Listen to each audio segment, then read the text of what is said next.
paz do Senhor, meus irmãos. Hoje nós vamos refletir um pouco sobre duas vertentes que nos acompanham durante o deserto: o luto e a restauração.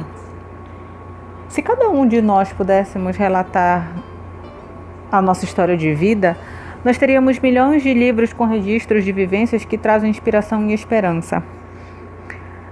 A Bíblia ela fala de muitas histórias que se parecem com a nossa, em especial no que diz respeito ao luto e à restauração, como a história de Lázaro e a parábola do bom samaritano. O luto ele é um processo desencadeado pela perda de alguém ou de alguma coisa com que há um vínculo, seja físico, seja emocional. Geralmente a pessoa enlutada ela passa por fases conhecidas. E a primeira delas é a fase da negação da perda, depois a raiva, depois a barganha, sim, porque a gente tenta mudar a realidade por meio da oração ou a promessa de que será uma pessoa diferente se for curada, ou no caso trazendo para o deserto conjugal, se o cônjuge voltar, se o casamento for restaurado. E aí a gente acaba tentando barganhar com Deus. Depois vem a tristeza profunda e, por fim, a aceitação. E tanto no Antigo quanto no Novo Testamento, nós encontramos textos que nos afirmam que seguir Deus é oferecer consolo para restaurar indivíduos que passam ou passaram pelo luto. Quantas vezes você já não ouviu falar que o Senhor prioriza os órfãos e as viúvas? O consolo é uma mensagem que constantemente ressoa nas Escrituras para as pessoas enlutadas. Na Bíblia, o ato de consolar está ligado aos temas da justiça e da misericórdia e ao ato criador de Deus.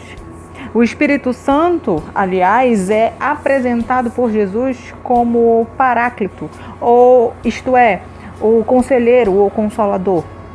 No texto de 1 Tessalonicenses, capítulo 4, versículos 13 a 18, também fala sobre o consolo diante das incertezas da vida, bem como de provações.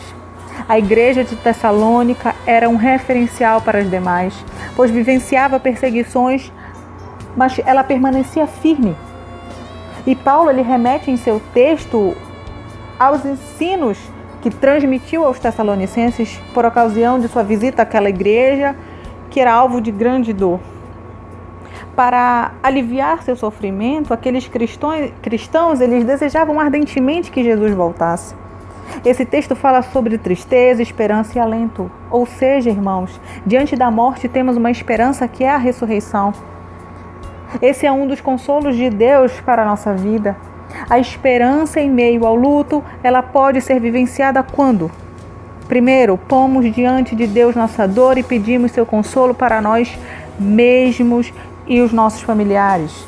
Segundo, dialogamos com pessoas confiáveis sobre a nossa dor e o nosso sofrimento, uma atitude que inclui os nossos familiares, sim, algumas vezes, visto que cada um deles tem o seu tempo para lidar com as perdas. 3. Nos esforçamos para nos reconciliar com a nossa vida e as pessoas, ou seja, buscamos ajudas para lidar com a dor. 4. Procuramos criar um espaço na igreja com pessoas enlutadas para que elas se ajudem e se consolem mutuamente. O que Deus mais quer para nós, para as nossas vidas, é cessar o nosso sofrimento.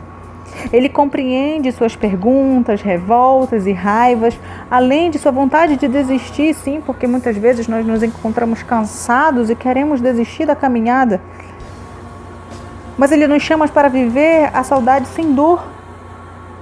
O Senhor está ao seu lado, irmão, caminhando com você nos momentos mais difíceis e de maior solidão.